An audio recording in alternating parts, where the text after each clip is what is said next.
یو کس پاسې د تقریر په منځ کې وی مکه و مونږ ته تقریر وی ولې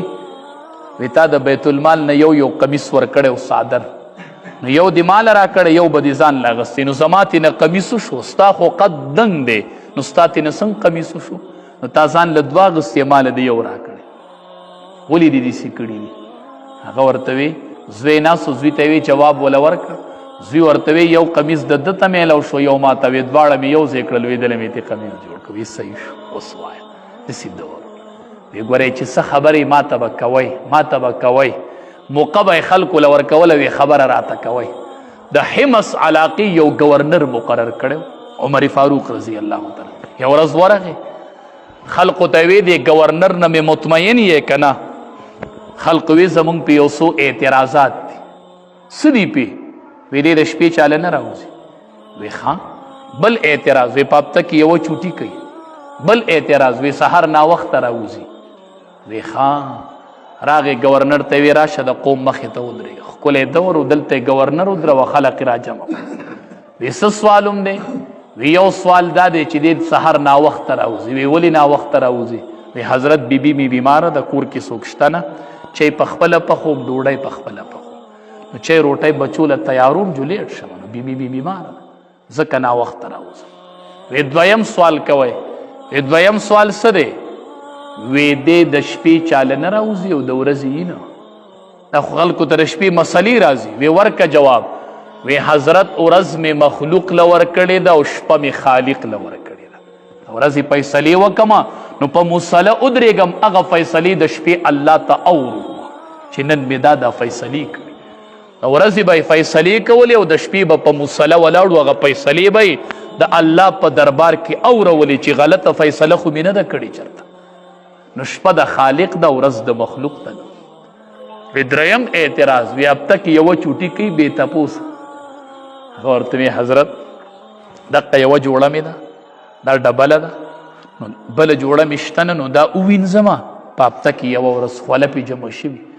نو بیا را سره بله کپړه نه وي نو ځان نه مې څادر کور ته وکړی بار ته راوتی نه شم د عورت د پټولو را سره څه نه نو دا جوړه غرمو ته پرته زه کور ناست یم نو دا یوه ورځ چوټي په دې کېږي چې بیا را سره بله جوړه دی دا د حمص د علاقې ګورنرو والامام العادل عادل حکمران چې دعا غواړي الله یې قبلي مونږ هسې د عادل نوم اورېدلی دی صرف نوم هم زوت کړی دی عادل پیژنو نه چې عادل حکمران څه ته وایي عادل حکمران څه ته وایي خلق یې راغی ملاقات له وي اینو یې ورشئ په جومات کې به نه چې لاړه ځان له ښکلی په جومات کې هو دا امیر المؤمنین دی دا هغه لو کان بعدي نبی لکان عمر دا هغه دی وی آو ده سره خو څه نشته دی بس هغه ورته وی انصاف چې دی دا د بنده قلا ده انصاف قایم که بن آبادې مه جوړوه دا ستا قلا ده بس دا به د حفاظت کوي انصاف ستا قلا ده خلق به ورسره داسې میلو شو وبه امیر المؤمنین د شپې راوتلی دی د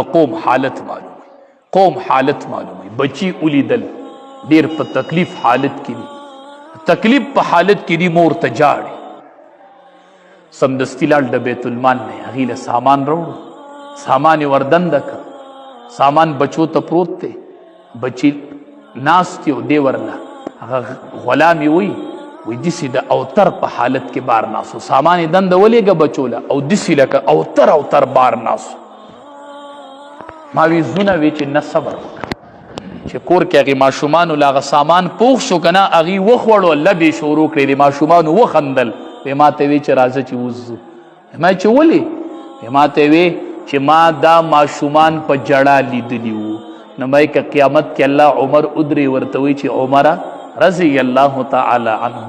دې ماشومانو ستا په دور خلافت کې جړلي وو ما له د هغې اوښکو جواب پکار دی زه د هغې اوښکو تپوس کومه زه به وایم چې یا الله عمر د هغې پورې په هغه ځای ناستو چې څو دې ماشومانو خندلي نه وو الله د جړا جواب په خندا واله زه هله پاسېدلی یم چې ما د دې ماشومانو خندا لیدي نن سبا تاسو د غریب دا حالت وګورئ دا تکلیف وګورئ الله اکبر چغې ووهلې چغې